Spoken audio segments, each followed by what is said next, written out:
Some things can't be forgiven, but they can be survived. The wrench slipped from my greasy fingers and clattered against the concrete floor of my garage. Above me, the undercarriage of a 1970 Mustang Fastback dripped oil like tears from a broken marriage, which, as it turned out, was exactly what I was looking at. Friday at 7? Perfect. Sarah's voice drifted through the thin walls separating my workshop from our kitchen. Her tone had that particular brightness she reserved for people who weren't me. I can't wait to catch up properly. I wiped my hands on an already filthy rag and rolled out from under the car. Through the doorway, I could see my wife of 18 years pacing our kitchen in her power suit, phone pressed to her ear, like she was negotiating $1 million deal, which, knowing Sarah, she probably thought she was. "Who was that?" I asked when she finally hung up, trying to keep my voice casual. After 2 decades of marriage, you learn to read the warning signs.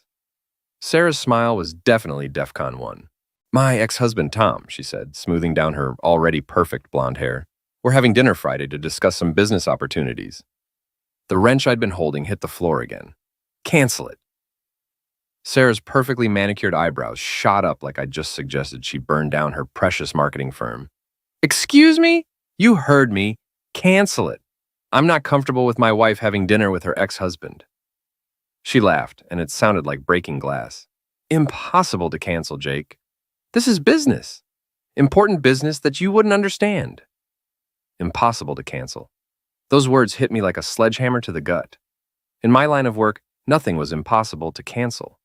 Every bolt could be loosened, every engine could be torn apart. Every carefully constructed machine could be reduced to scrap metal if you knew where to apply the right pressure. "Try me," I said, stepping closer. "What kind of business?" Sarah's expression shifted into that patronizing look she'd perfected over the years. The one that said I was just a grease monkey who couldn't possibly comprehend the sophisticated world of corporate marketing. "Tom's company is looking for a new marketing director. The position would be perfect for me, and the salary—" She paused dramatically. "Well, let's just say it would be enough to finally get us out of this dump." I looked around our kitchen, with its worn but clean counters and the coffee maker I'd fixed 3 times because Sarah refused to buy a new one. This dump had been our home for 15 years, the place where we'd raised our daughter Emily, where we'd hosted birthday parties and holiday dinners, where we'd made love on the kitchen table during better times. "What's wrong with where we are?" I asked. "Everything, Jake. Everything is wrong with where we are." The next morning, I was under the hood of a 1970 Chevelle when my phone buzzed. A text from Sarah. "Working late tonight? Don't wait up." Working late, right. I'd heard that excuse more times than I'd changed spark plugs, which was saying something, but this time felt different. This time, the lie came with a name attached, Tom. I'd met Tom exactly once, at Emily's high school graduation 2 months ago. He was the kind of man who wore $1,000 suits to outdoor ceremonies and somehow never sweated. The kind of man who shook hands like he was closing a deal and looked at my calloused fingers like they might be contagious. "So you're the mechanic," he'd said, managing to make my profession sound like a communicable disease. "Auto restoration specialist," I'd corrected, but he'd already turned away to air-kiss Sarah's cheek. Now, apparently, he was her ticket to a better life. A life that didn't include grease-stained work shirts or the smell of motor oil. A life that didn't include me. By Thursday, I'd made my decision. If Sarah wanted to play games, I'd play along. But I'd be playing by my rules. I closed the shop early and drove to Radio Shack, where a pimply-faced kid sold me a GPS tracker small enough to fit in my palm. "For keeping track of my tools," I told him, which wasn't technically a lie. Sarah had become a tool, just not the kind I usually worked with. That evening, while Sarah was in the shower preparing for what she called just dinner with an old friend, I slipped into the garage and attached the tracker to the undercarriage of her BMW. The irony wasn't lost on me. I'd bought her that car for our 15th anniversary, back when I still believed in impossible things like forever. Friday night arrived with all the subtlety of a freight train. Sarah emerged from our bedroom looking like she'd stepped off a magazine cover, wearing a black dress I'd never seen before, and perfume that definitely wasn't from the pill store. "Don't wait up," she said, kissing my cheek with lips that tasted like lies. "Wouldn't dream of it," I replied, already pulling up the GPS app on my phone. The tracker showed her heading downtown, past the business district, past the restaurants where we used to celebrate anniversaries, straight to the Marriott Hotel on 5th Street. She parked in the garage and stayed there for exactly 4 hours and 17 minutes. Business meeting, my A. I didn't sleep that night. Instead, I sat in my workshop, staring at the GPS data and wondering when exactly my marriage had become a demolition project.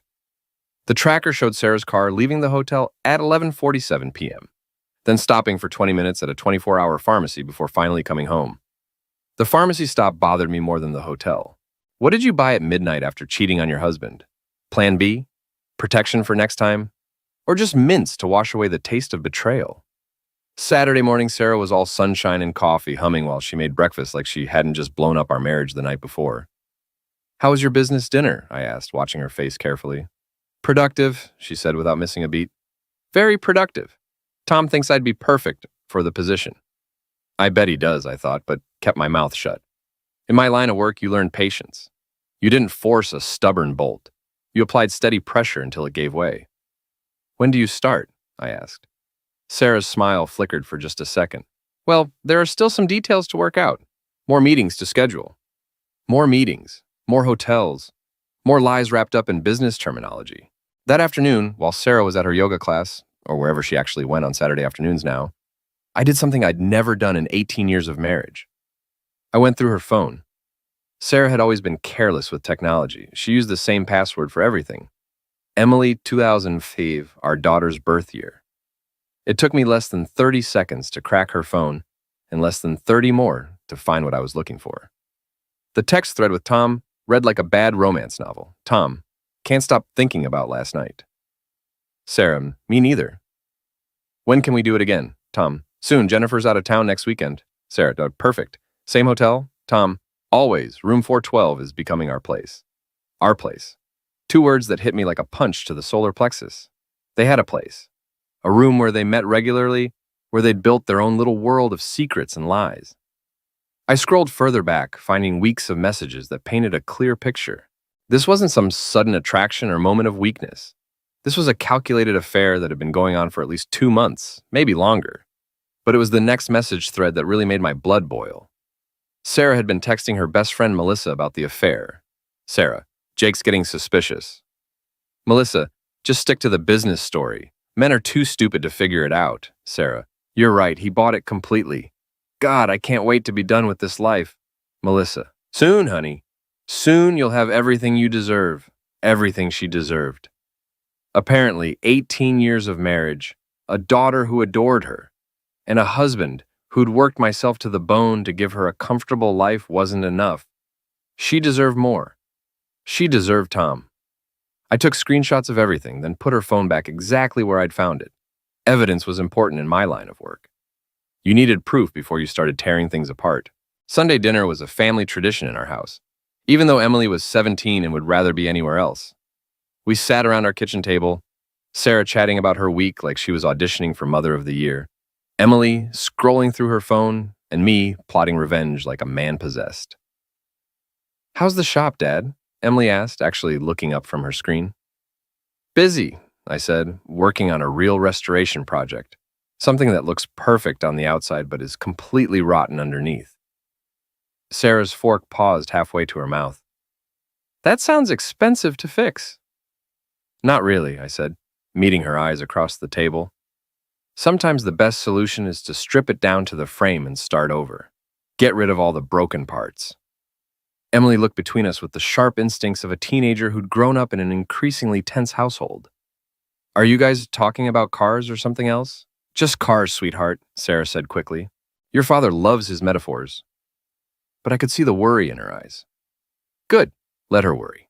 Let her wonder how much I knew and what I planned to do about it. That night after Sarah fell asleep, I sat in my workshop and made a list. Not a grocery list or a to-do list, but a revenge list. Every person who'd played a part in destroying my marriage was going to pay, starting with Tom and ending with my lying wife. But first, I needed more information.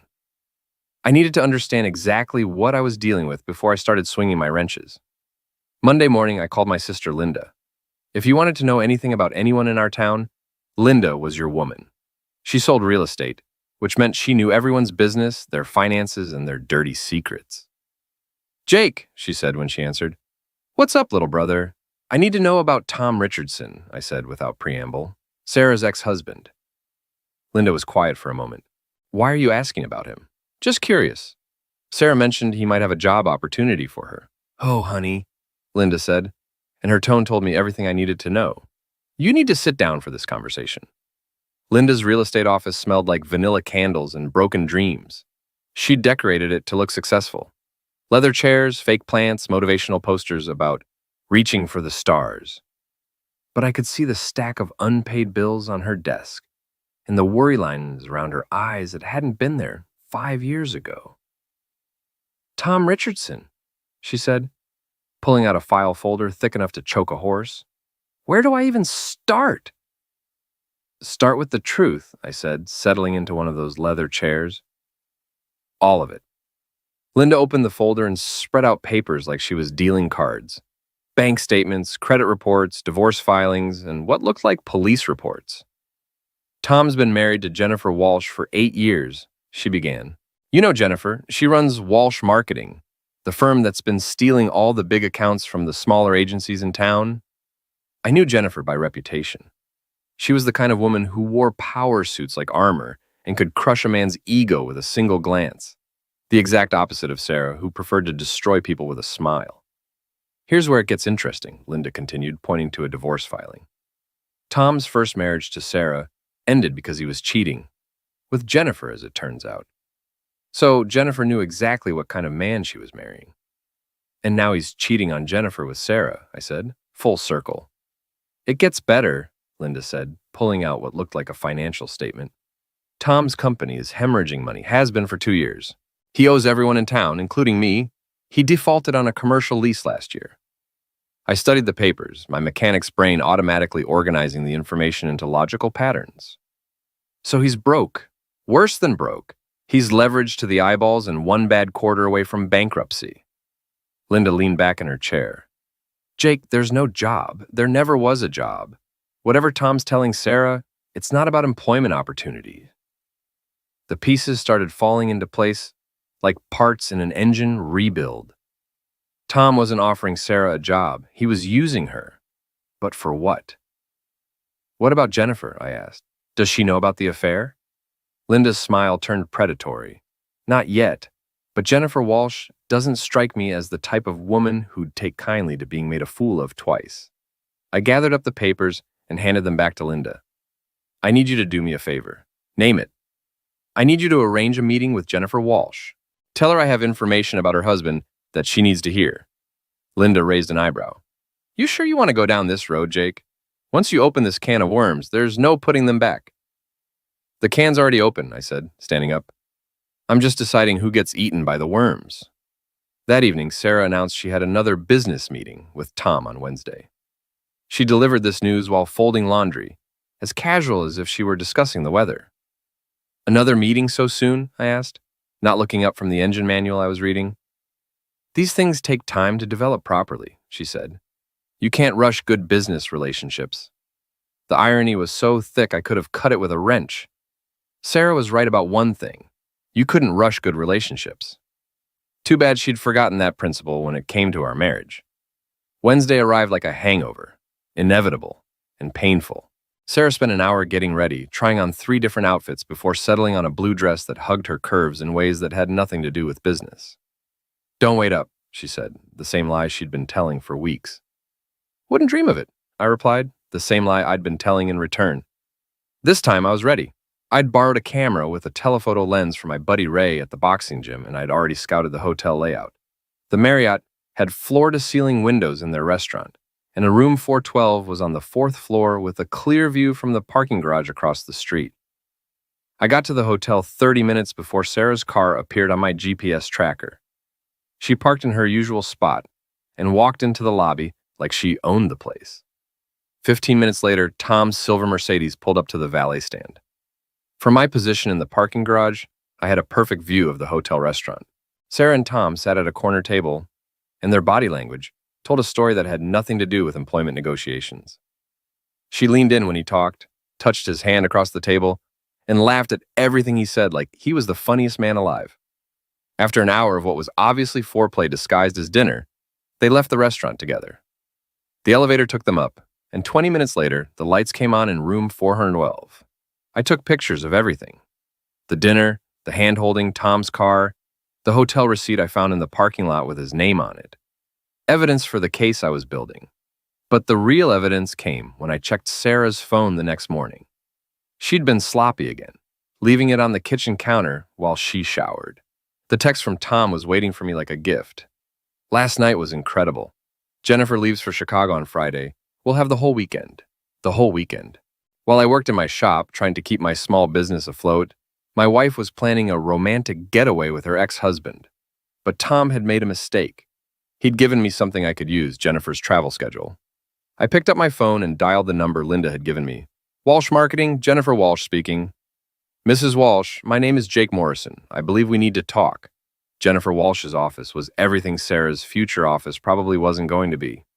Corner suite, floor-to-ceiling windows, overlooking the city, and furniture that cost more than most people's cars. Jennifer herself was exactly what I'd expected. Sharp as a razor blade, and twice as dangerous. Mr. Morrison, she said, gesturing to a chair across from her massive desk. Linda mentioned you have information about my husband. I do, I said, pulling out the folder I'd prepared. But first, I need to know, are you aware that Tom has been having regular dinner meetings with his ex-wife? Jennifer's expression didn't change, but I caught the slight tightening around her eyes. Tom mentioned he was exploring some business opportunities with Sarah. Business opportunities? I repeated, sliding the first photograph across her desk. Is this what business looks like in your industry? The photo showed Tom and Sarah at their corner table, her hand on his, both of them leaning in like teenagers on a first date. Jennifer studied it for a long moment, her face revealing nothing. This was taken Wednesday night, I continued, sliding over more photos. At the Marriott downtown. Room 412, to be specific. Now Jennifer's mask slipped, just for a second, but long enough for me to see the fury underneath. How long has this been going on? She asked, her voice deadly quiet.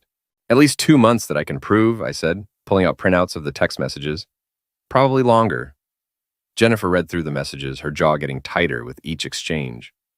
When she finished, she looked up at me with eyes like ice. What do you want? She asked. The same thing you do, as I said. Justice. Jennifer leaned back in her chair, studying me like I was a business proposal she was considering. What did you have in mind? Tom's been lying to Sarah about having a job for her. According to my research, his company is nearly bankrupt. He's using her for something, and I want to know what. And when we find out, then we make sure both of them get exactly what they deserve. Jennifer smiled, and it was the most terrifying expression I'd ever seen on a human face. Mr. Morrison, I think this is the beginning of a beautiful partnership. We spent the next hour planning. Jennifer had resources I couldn't dream of. Private investigators, forensic accountants, and connections throughout the business community. I had something she didn't. Access to Sarah's phone and computer. There's something else, Jennifer said as I was getting ready to leave.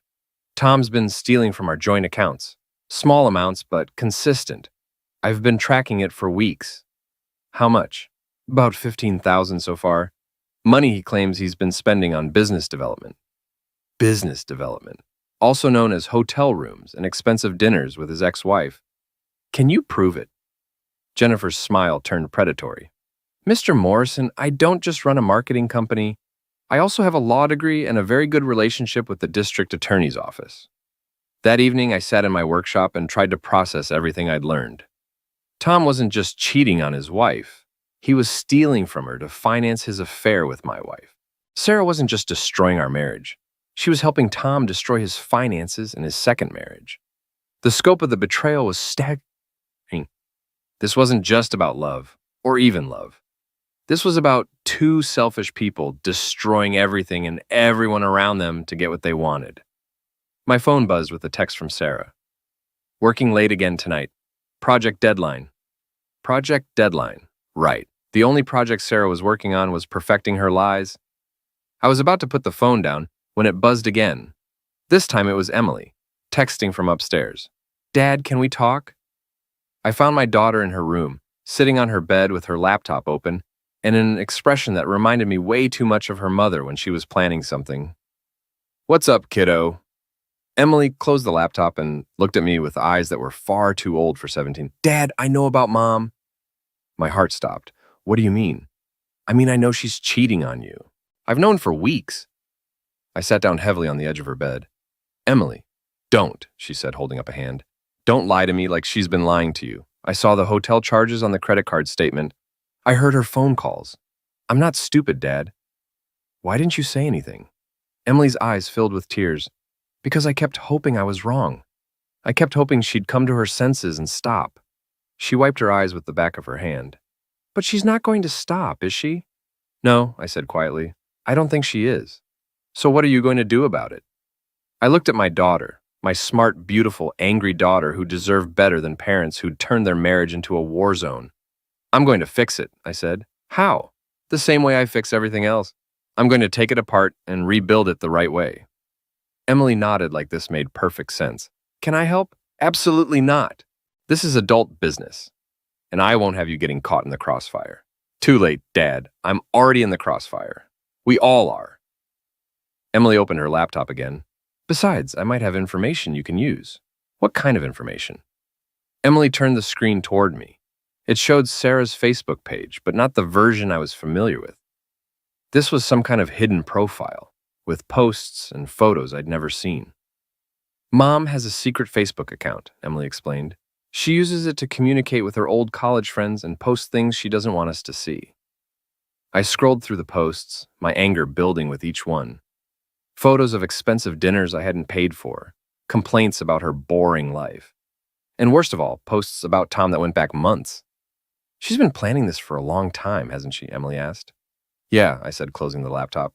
She has. But as I looked at my daughter's determined expression, I realized something important. I wasn't just fighting for my marriage anymore.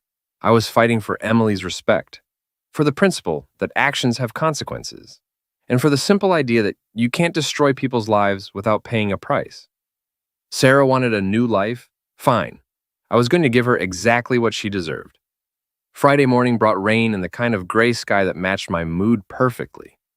Sarah was practically vibrating with excitement as she got ready for work, humming some song I didn't recognize and checking her phone every 30 seconds. Big weekend planned? I asked, watching her pack an overnight bag.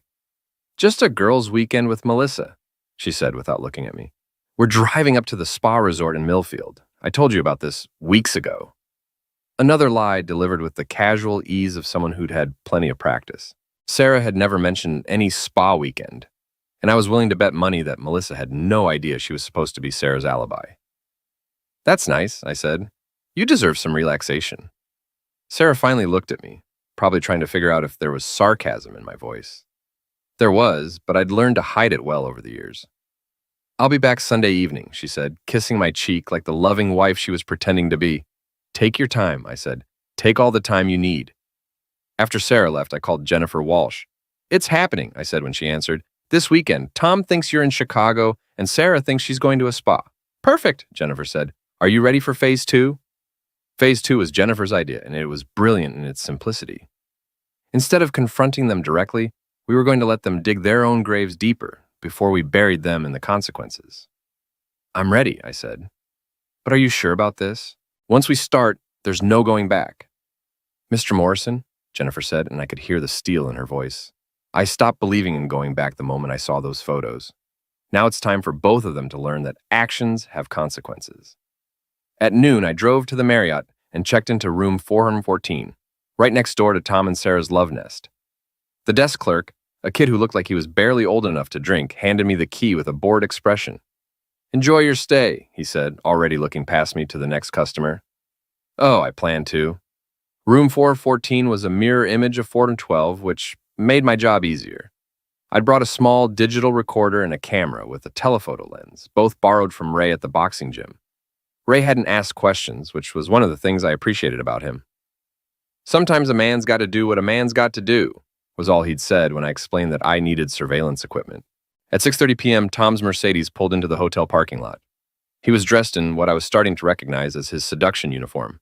Expensive suit, too much cologne, and the kind of confident swagger that came from thinking you were smarter than everyone else. Sarah arrived 20 minutes later, and my breath caught in my throat when I saw her. She was wearing a red dress I'd never seen before. Her hair was styled in a way that must have cost a fortune.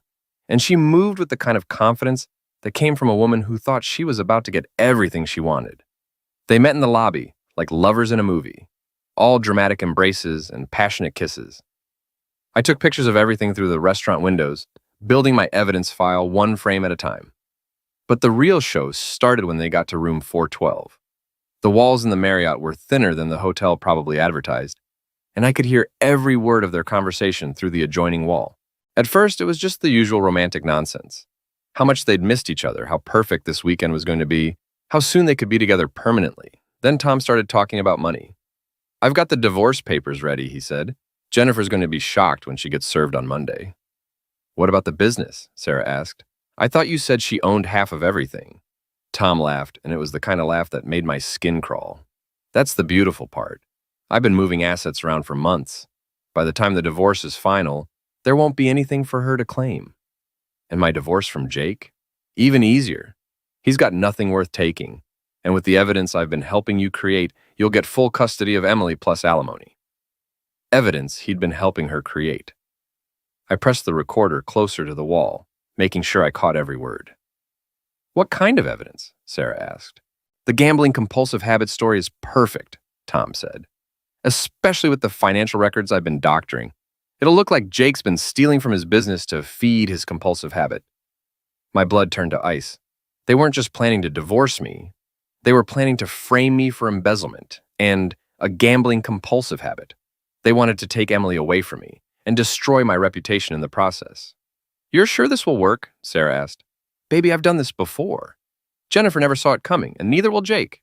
By this time next month, we'll be together, you'll have custody of Emily, and both of our ex-spouses will be too busy dealing with their own problems to cause us any trouble."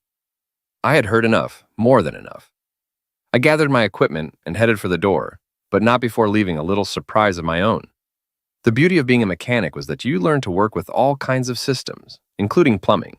It took me less than 5 minutes to locate the main water line for rooms 412 and 414, and another 5 minutes to create a small, controlled leak that would flood both rooms in about 6 hours. By the time Tom and Sarah woke up on Saturday morning, they'd be sleeping in a swamp. It wasn't much of a revenge, but it was a start. The real revenge was going to come on Monday, when Jennifer Walsh served Tom with divorce papers that included every piece of evidence we'd gathered about his affair, his theft, and his plans to hide assets. And Sarah? Sarah was going to get the surprise of her life when she discovered that her loving husband had been recording her conversations and building a case that would not only prevent her from getting custody of Emily, but would probably result in her losing her job when her employer found out about her involvement in Tom's schemes. But first, I had a phone call to make. "Emily," I said when my daughter answered, "how would you feel about spending the weekend with your Aunt Linda?" "Why?" Emily asked, immediately suspicious. "Because your mother and I are about to have a very adult conversation, and I don't want you anywhere near the fallout." Emily was quiet for a moment. "Dad, are you going to be okay?" "I'm going to be better than okay," I said. "I'm going to be free." Monday morning arrived like Judgment Day, cold, gray, and absolutely unavoidable.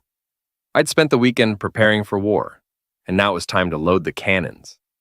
Sarah had returned from her spa weekend Sunday evening with the kind of glow that definitely didn't come from cucumber facials and mineral baths. She'd been chatty and affectionate, probably feeling guilty about her weekend of lies, but I'd played along like the devoted husband she thought I was. "How was your weekend?" she'd asked, curling up next to me on the couch like we were still the couple we used to be. "Quiet," I'd said. "Gave me time to think about our future." "Oh, what kind of thoughts?" "Just wondering what changes might be coming our way."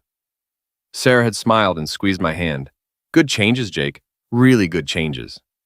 She had no idea how right she was. Monday morning, Sarah left for work at her usual time, humming that same song she'd been humming all weekend.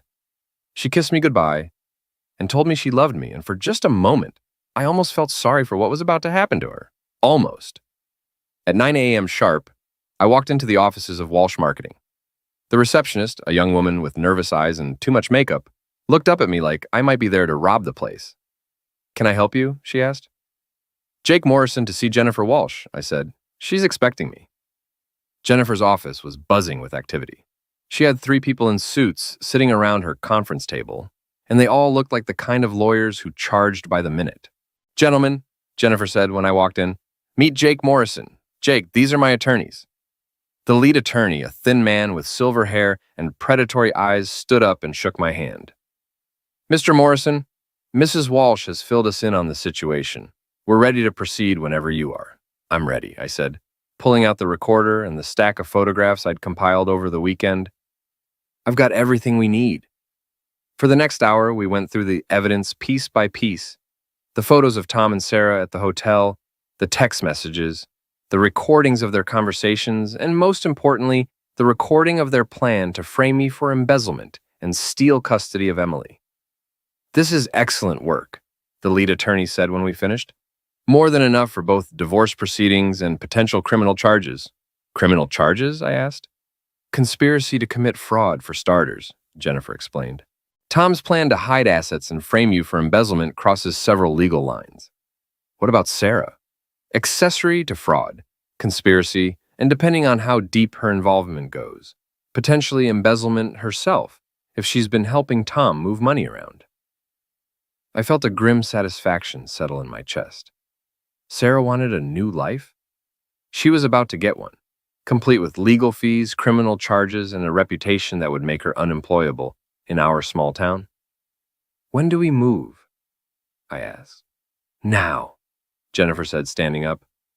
"Tom should be in his office, and I believe Sarah is at her current job. We serve them simultaneously, along with restraining orders that prevent them from contacting each other or destroying evidence." "What about Emily?" "Your daughter will be safe," the lead attorney assured me. "Based on the evidence we have, there's no way any judge would grant custody to someone involved in a conspiracy to commit fraud." At 10:30 a.m., I walked into Sarah's office building for what I knew would be the last time. She worked on the third floor of a converted warehouse, the kind of trendy marketing agency that thought exposed brick walls and ping pong tables made up for low salaries and no job security. Sarah's desk was in the middle of an open floor plan, surrounded by 20-something hipsters who spent more time on their phones than actually working. She looked up when she saw me, surprise and worry flickering across her face. Like, "Jake, what are you doing here?" "We need to talk," I said, loud enough for everyone around us to hear, privately. Sarah's boss, a nervous man named Derek, who always looked like he'd rather be anywhere else, appeared at my elbow. "Is everything okay, Sarah?" "Everything's fine," Sarah said quickly, but I could see the panic starting to build in her eyes. "Jake, maybe we should discuss this at home." "No," I said, pulling out my phone and opening the photo gallery. "I think we should discuss it right here, right now." I held up the phone, showing the picture of Sarah and Tom kissing in the hotel lobby. Sarah's face went white, and Derek's eyes went wide. "Jake, please," Sarah whispered, "not here." "Why not here?" I asked, swiping to the next photo. "This is where you work, right? Where you've been telling everyone about your business meetings with your ex-husband?" More people were gathering around us now, drawn by the drama like moths to a flame. Sarah looked around desperately, probably realizing that her carefully constructed professional image was about to crumble. "These are pictures from your business meetings," I continued, swiping through the photos. "Dinner meetings, hotel meetings, weekend meetings, very thorough business discussions." "Jake, stop," Sarah said, reaching for my phone. I pulled it back and opened the audio recording app. "Would you like to hear some of the business you discussed? I have recordings." "Recordings?" Derek asked, looking back and forth between us like he was watching a tennis match. "Oh yes," I said, pressing play. Tom's voice filled the open office space, clear as a bell. "I've been moving assets around for months. By the time the divorce is final, there won't be anything for her to claim." The office had gone completely silent. Everyone was staring at Sarah, who looked like she wanted to disappear into the floor. "That's not what it sounds like," she said weakly. I pressed play again, and this time it was Sarah's voice. "What about my divorce from Jake?" Then Tom again. "Even easier. He's got nothing worth taking, and with the evidence I've been helping you create, you'll get full custody of Emily plus alimony."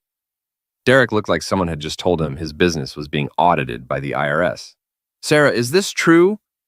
Before Sarah could answer, the elevator doors opened, and two men in suits walked onto the floor, process servers, carrying legal documents and looking for their targets. "Sarah Morrison?" the first one asked. "Yes," Sarah whispered. You're being served with divorce papers and a restraining order, he said, handing her a thick envelope. You're also being served with a subpoena to appear before a grand jury investigating conspiracy to commit fraud. Sarah took the papers with shaking hands, her face cycling through shock, anger, and fear. Around us, her coworkers were pulling out their phones, probably already posting about the drama on social media. Jake, Sarah said, her voice breaking, we can work this out. We can fix this. No, I said, taking back my phone, but we can't. You said it was impossible to cancel, remember? Well, some things are impossible to fix too. I turned to Derek, who was still standing there with his mouth open. You might want to check your employee handbook about workplace conduct and criminal activity. I have a feeling Sarah's going to need some time off to deal with her legal problems. As I walked toward the elevator, I could hear Sarah starting to cry. Part of me, a very small part, felt sorry for her. But the larger part, the part that had been betrayed and lied to and nearly framed for crimes I didn't commit, felt nothing but cold satisfaction. The elevator doors closed on the sound of Sarah's sobs and the excited chatter of her former coworkers. By tomorrow, everyone in town would know what she'd done. By next week, she'd be unemployable. Justice, it turned out, was a beautiful thing. The next few days passed in a blur of lawyers, paperwork, and phone calls. Jennifer Walsh had not been kidding when she said she had resources. By Wednesday, Tom's assets were frozen, his business accounts were under investigation, and he was facing criminal charges that could put him in prison for 5 years. Sarah, meanwhile, had been fired from her job, evicted from our house by court order, and was staying in a cheap motel on the outskirts of town. Her legal bills were mounting faster than she could pay them, and her reputation was so thoroughly destroyed that she couldn't even get a job at the local grocery store. Emily had taken the whole thing better than I'd expected. She was angry at her mother, disappointed in both of us for letting our marriage fall apart, but ultimately relieved that the lies and tension were finally over. I'm proud of you, Dad, she said Thursday evening as we sat in our kitchen eating takeout Chinese food. You could have just gotten a quiet divorce and let them get away with it. Sometimes you have to fight back, I said. Sometimes you have to make sure people face consequences for their actions. What's going to happen to Mom? It was a fair question and one I'd been thinking about a lot. I don't know, I admitted. That depends on the criminal charges and how much she was actually involved in Tom's schemes. Do you think she'll go to prison? Maybe. Probably not for long, but maybe. Emily nodded thoughtfully. Good, she said finally. She deserves whatever happens to her. My daughter's coldness toward her mother worried me a little, but I understood it. Sarah had betrayed all of us, not just me. Emily would have to work through her own feelings about that in her own time. Friday afternoon, I was working in my shop when Jennifer Walsh showed up. She looked tired but satisfied, like someone who'd just won a long, difficult battle. How are you holding up? She asked, leaning against my workbench. Better than I expected, I said honestly. You? The same. Tom moved out yesterday. Took only what his lawyer said he was legally entitled to, which wasn't much. Any word on the criminal charges? Jennifer's smile was sharp as a blade. He's going to plead guilty to fraud and embezzlement. 5 years probation, full restitution, and he can never work in financial services again. And Sarah? Accessory charges. She'll probably get 2 years probation and community service, but her legal career is over. No one's going to hire someone who was involved in a fraud conspiracy. Legal career? I stared at Jennifer in confusion. Sarah doesn't have a legal career. She works in marketing. Jennifer's expression shifted to something like surprise. Jake, Sarah has a law degree. She passed the bar exam 3 years ago, didn't you know? The wrench I'd been holding clattered to the floor. What? She's been working as a paralegal while building up her client base. That's how she met Tom. Through a legal referral network. The pieces of the puzzle suddenly rearranged themselves in my mind. Sarah wasn't just some bored housewife having an affair. She was a lawyer who'd been planning this whole thing from the beginning. The business meetings, the job offer, the plan to frame me for embezzlement. It had all been carefully calculated legal strategy. She played me, I said, more to myself than to Jennifer. She played all of us, Jennifer corrected, but she made one critical mistake. What's that? She underestimated you and me, and the consequences of crossing people who fight back. That evening, I sat in my workshop and tried to process everything I'd learned. My wife of 18 years wasn't just a cheater. She was a lawyer who'd been systematically planning to destroy my life and steal my daughter.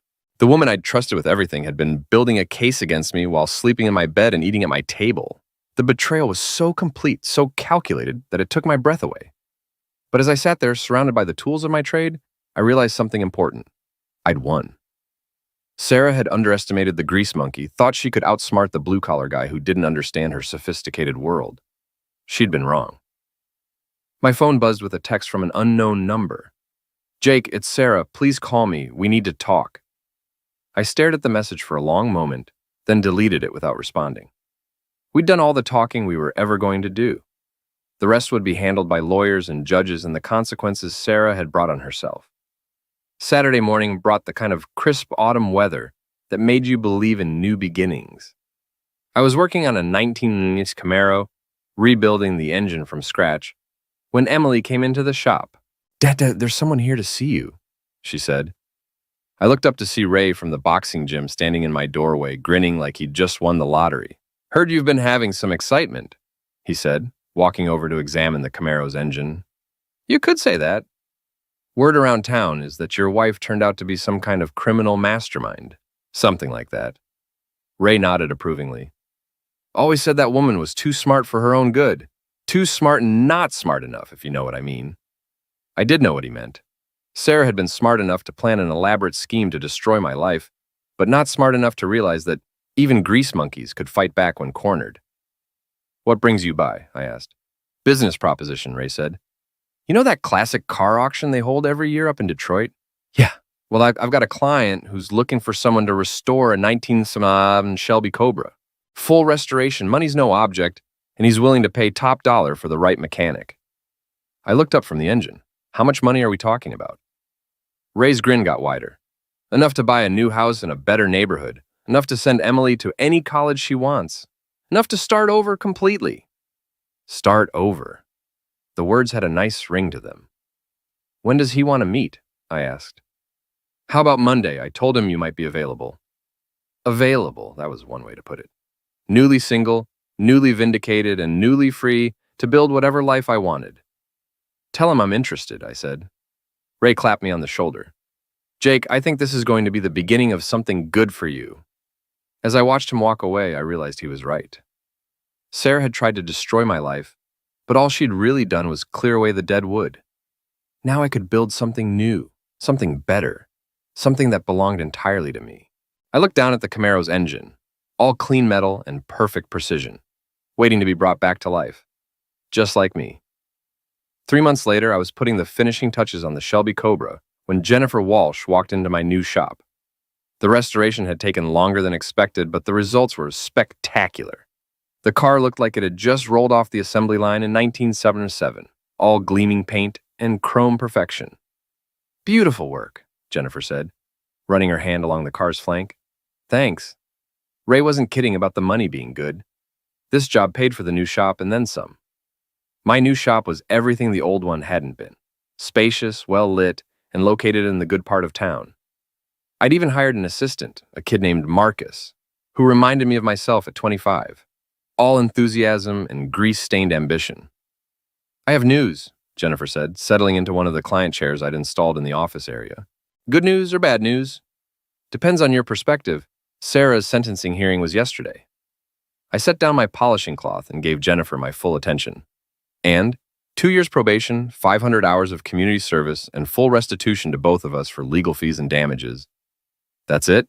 That's it. She'll also never practice law again, and her conviction will show up on any background check for the rest of her life. I thought about that for a moment. In some ways, it seemed like a light sentence for someone who'd tried to destroy multiple lives. But then again, Sarah's real punishment wasn't the legal consequences, it was the complete destruction of the life she'd been trying to build. What about Tom? Tom got 5 years in federal prison. Turns out he'd been running similar schemes with other clients for years. The FBI found evidence of at least 6 other cases of fraud and embezzlement. And his business? Liquidated to pay restitution. He'll be bankrupt when he gets out of prison, assuming anyone will hire an ex-con with a fraud conviction. Jennifer stood up and walked over to examine the Cobra's interior. "You know, Jake, I owe you an apology." "For what?" "When this whole thing started, I thought you were just some mechanic who'd gotten in over his head. I underestimated you." So did Sarah, so did Tom, heck, so did I. What do you mean? I gestured around the shop at the expensive equipment and the classic cars and the evidence of a business that was thriving beyond my wildest dreams. I spent 18 years thinking I was just a grease monkey married to a woman who was too good for me. Turns out, I was a businessman, married to a criminal who wasn't nearly as smart as she thought she was. Jennifer laughed. Funny how perspective changes when you start fighting back. Speaking of fighting back, how are you doing? Really? Jennifer's expression grew serious. Better than I expected. The divorce was finalized last month, and I got everything. The house, the business, even Tom's classic car collection. Turns out prenups are worth their weight in gold when your spouse is a convicted felon. And personally, Jennifer smiled, and for the first time since I'd met her, it looked genuine. I'm dating again. A nice man who runs a bookstore downtown. He's nothing like Tom. Honest, kind, and completely uninterested in get-rich-quick schemes. Good for you. What about you? Any romantic prospects? I laughed. Jennifer, I'm still figuring out how to be a single father. Romance is pretty far down my priority list right now. Fair enough, but don't wait too long, Jake. You're one of the good ones. After Jennifer left, I stood in my shop and tried to process how much my life had changed in just a few months. The scared, angry man who'd discovered his wife's betrayal was gone, replaced by someone stronger and more confident. Someone who knew exactly what he was worth and wouldn't settle for less. My phone buzzed with a text from Emily. Dad got accepted to Northwestern. Full scholarship. Northwestern University. My daughter was going to one of the best schools in the country, and she'd earned it entirely on her own merit. No help from her mother's legal connections, no favors from Tom's business network, just pure talent and hard work. I texted back, Congratulations, I'm so proud of you. Emily's response came immediately.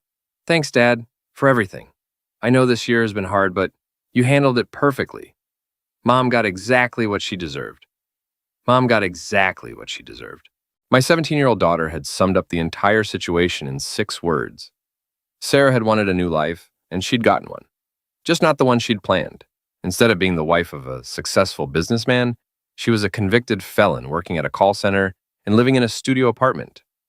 Instead of having custody of Emily, she had supervised visitation rights that Emily rarely chose to exercise. Tom had wanted to be free of Jennifer and rich from his schemes, and he'd gotten freedom all right. The freedom of a federal prison cell and a future that included bankruptcy and unemployment. And me? I'd gotten something I hadn't even known I wanted. Self-respect, financial success, and the knowledge that I could handle anything life threw at me. That evening, I was closing up the shop when I found an envelope that had been slipped under the door. My name was written on it, in handwriting I recognized all too well. Inside was a single sheet of paper with a short message. Jake, I know you'll never forgive me, and I don't blame you. I destroyed everything good in my life because I thought I deserved more than what I had. I was wrong about everything, and especially about you. You're a better man than I ever deserved, and Emily is lucky to have you as her father. I'm sorry. Sarah. I read the letter twice, then walked over to the trash can and dropped it in. Some apologies came too late to matter, and some bridges couldn't be rebuilt once they'd been burned. Sarah was right about one thing, though. I would never forgive her. Not because I was bitter or angry, but because forgiveness implied that what she'd done was forgivable. Trying to destroy someone's life, steal their child, and frame them for crimes they didn't commit wasn't a mistake or a moment of weakness. It was a choice, a series of calculated decisions that revealed exactly who Sarah really was. I turned off the lights in my shop and headed home to the house I'd bought with the money from the Cobra restoration. It was smaller than the old house, but nicer, in a better neighborhood, with a workshop in the garage, and enough space for Emily to have friends over when she came home from college. As I drove through the quiet streets of my town, I thought about the conversation I'd had with Ray the day before. He'd offered me a partnership in his gym, said he was getting too old to run the business side and needed someone he could trust. Think about it, he'd said. You've got the business sense, I've got the boxing knowledge. Together we could build something really special. A boxing gym and a classic car restoration business. It wasn't the life I'd planned when I married Sarah 18 years ago, but it was a good life, an honest life, a life built on my own terms. I pulled into my driveway and sat in the car for a moment, looking at my house with its warm lights and neat lawn. This was what winning looked like. Not revenge or destruction, but the simple satisfaction of building something better from the ruins of what came before. Sarah had said it was impossible to cancel. She'd been wrong about that, just like she'd been wrong about everything else. Some things weren't just possible to cancel, they were necessary to cancel, so you could start over and build something worth keeping. I got out of the car and walked toward my front door, leaving the past behind me where it belonged.